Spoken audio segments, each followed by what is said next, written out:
मैं आप सबके बीच में लेके आया हूँ फिजिकल एजुकेशन से पार्ट 2 को, स्पोर्ट्स एंड न्यूट्रिशन, जिसका पार्ट 2 है ईटिंग फॉर वेट कंट्रोल, जो इसका मेन टाइटल है।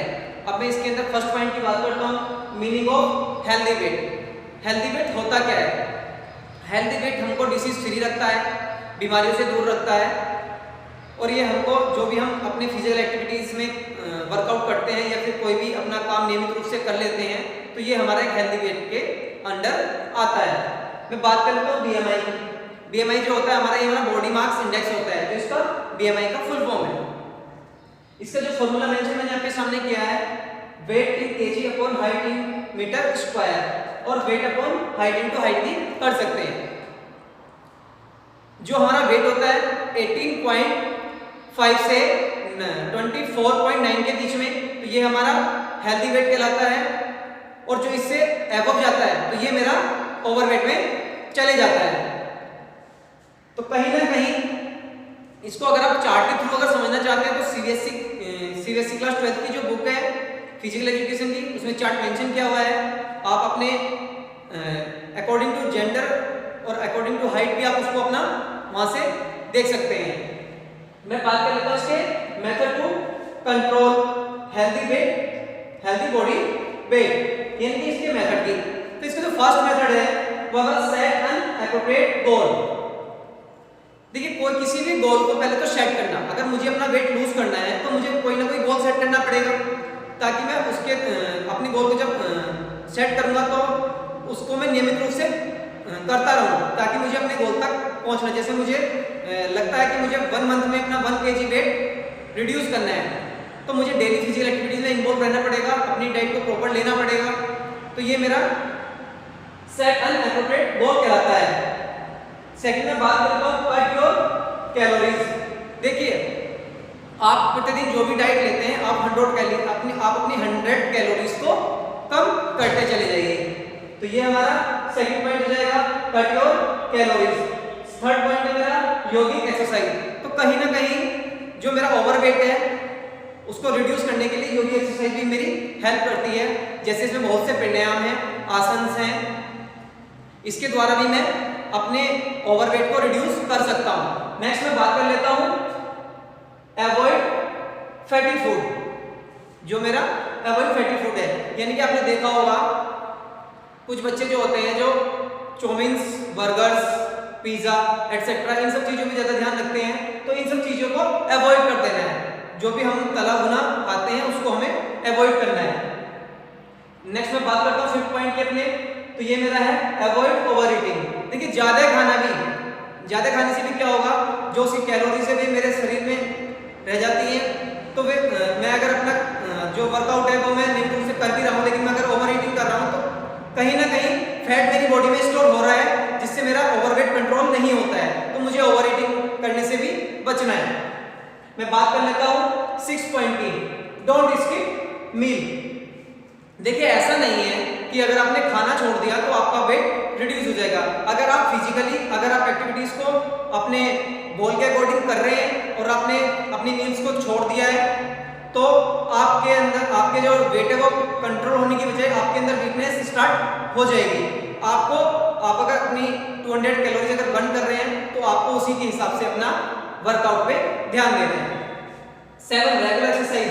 जैसे मैंने कि फर्स्ट पॉइंट में आपको बताया था किसी भी गोल को अचीव करना और रेगुलर उसके प्रति एक्सरसाइज करना, तो सेम चीज है regular exercise in physical activities मैंने मेंशन किया हुआ है। तो अपनी फिजिकल एक्टिविटीज पे प्रॉपर तरीके से ध्यान देना, अपने फिजिकल एक्टिविटीज या फिर अपने वर्कआउट को मिस नहीं करना। देन मैं बात करता हूँ लास्ट पॉइंट की, avoid junks and fast foods. मैंने अभी आपको बताया था जैसे कोल्ड ड्रिंक्स है, चिप्स है, स्नैक्स है, इन सब चीजों को अवॉइड करना। तो ये मेरा फर्स्ट पॉइंट था। अब मैं बात कर लेता हूँ अपने सेकंड पॉइंट की, the pitfall of dieting. Pitfall of dieting का मतलब क्या होता है? डाइटिंग करने के दौरान हमारी लाइफ में क्या क्या चेंजेस आते हैं, क्या क्या बदलाव आते हैं, उनके बारे में मैं बात कर लेता हूँ। इसके जो डिसएडवांटेज है, इसका जो फर्स्ट पॉइंट है एक्सट्रीम रिड्यूसिंग ऑफ कैलोरीज। देखिए, जब मैं डाइटिंग करता हूँ तो जो एक स्वस्थ मनुष्य होता है उसके लिए 1800 कैलोरीज का बर्न होना आवश्यक है, चाहे वो हमारे फार्मर्स हो, चाहे वो हमारे स्टूडेंट्स हो। और अगर मैं इतनी मात्रा में अगर इसको नहीं ले पाता हूँ तो कहीं ना कहीं मैं अपनी वीकनेस को इनवाइट कर लेता हूँ। नेक्स्ट है मेरा स्किपिंग मील्स। अब अपनी मील्स को नहीं छोड़ना। मैंने आपको पिछली हेडिंग में भी बताया था, आप अपनी मील्स को बिल्कुल मत छोड़िए, आप उसको प्रॉपर टाइम से लेते रहिए।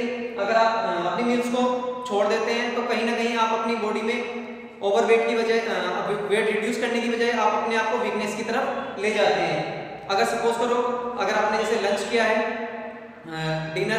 अगर आपने ब्रेकफास्ट किया है, लंच नहीं किया, और अगर आपने डिनर करने जा रहे हो, तो आपको उस डिनर के दौरान उस लंच की जो कैलोरीज है उसकी जो भरपाई है वो आपको डिनर के दौरान करनी है। नेक्स्ट मैं बात कर लेता हूँ थर्ड पॉइंट की, ये है मेरा नॉट एक्सरसाइजिंग। यानी कि अगर मैं अपने डेली रूटीन वर्क में अगर मैं एक्सरसाइज को नहीं कर रहा हूँ और कैलोरीज ज़्यादा मात्रा में बर्न कर रहा हूँ, तो ये कहीं ना कहीं मैं अपने ओवरवेट में जा रहा हूँ, तो मुझे एक्सरसाइज का डेली बेस करना कंपलसरी है।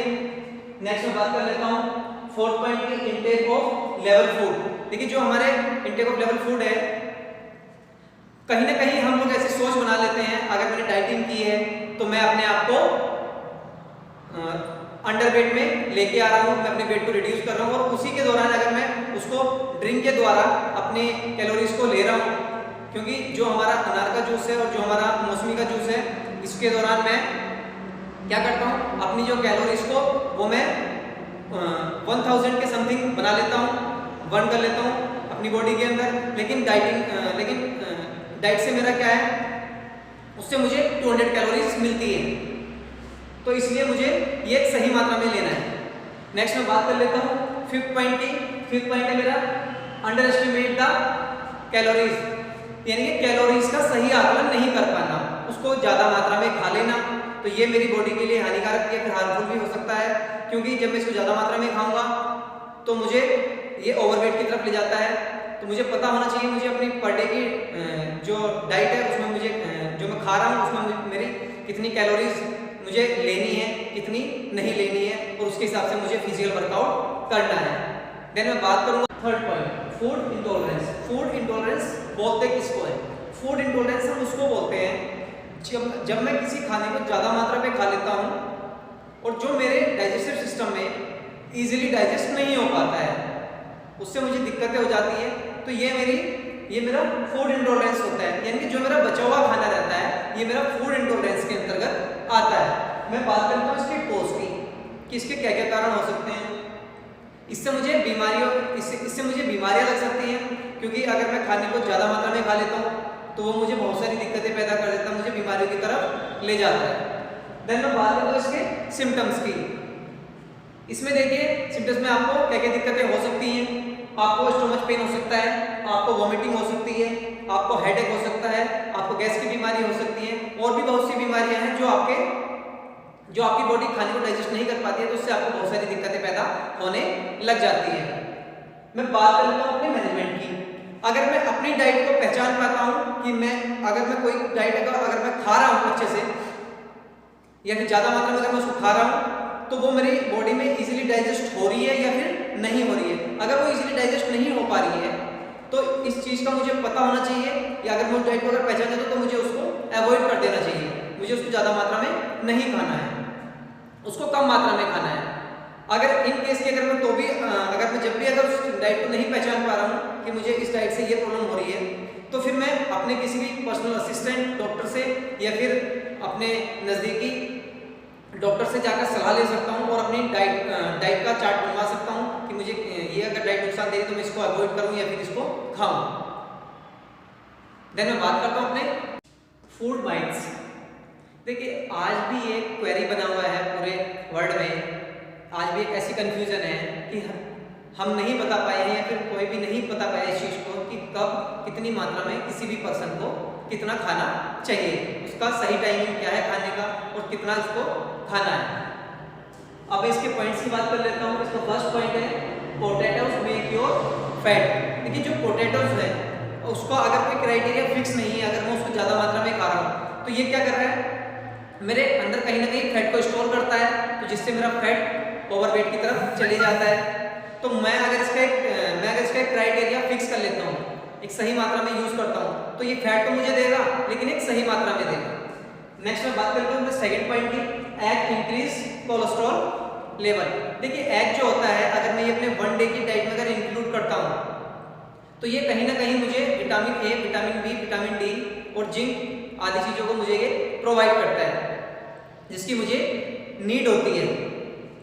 तो ये कहीं ना कहीं मुझे मेरी नीड को पूरा कर देता है। लेकिन अगर मैं यही बात करूँ एग की, अगर मैं ज़्यादा मात्रा में खा लेता हूँ तो ये मेरे लिए हार्मफुल हो जाता है, ये मेरे कोलेस्ट्रॉल लेवल को बढ़ा देता है। देन बात करें अपने थर्ड पॉइंट की, ड्रिंकिंग व्हाइल ईटिंग में योर फैट। ठीक है, खाने के बीच में पानी पीना सही नहीं होता है और खाने के तुरंत बाद भी पानी पीना सही नहीं होता है, क्योंकि अगर मैं खाना खाते टाइम अगर मैं बीच में पानी को पी रहा हूँ तो इससे मेरी जो भूख रहती है वो मेरी थोड़ा सा कम हो जाती है, क्योंकि जो पानी पिया है उससे मेरा थोड़ा सा भूख कम हो जाएगा। लेकिन अगर मैं खाना खाने के तुरंत बाद भी अगर पानी को पी रहा हूँ, अपनी जैसे मैंने खाना फिनिश किया है, अगर मैंने उस खाने के बाद तुरंत पानी पी लिया तो ये मेरे खाने को ज़्यादा से ज़्यादा लिक्विड बना देता है। तो फिर तो कम से कम मेरा 1 या 1.5 घंटे के बाद मुझे पानी पीना चाहिए, जो मेरी डाइट को इजीली डाइजेस्ट कर लेता है, मेरा डाइजेस्टिव सिस्टम, तब तक जब तक मेरा खाना लिक्विड नहीं रहता है। ये था मेरा पार्ट सेकंड था जो मैंने आज कंप्लीट किया है। नेक्स्ट मैं अपना लेके आऊँगा थर्ड पार्ट।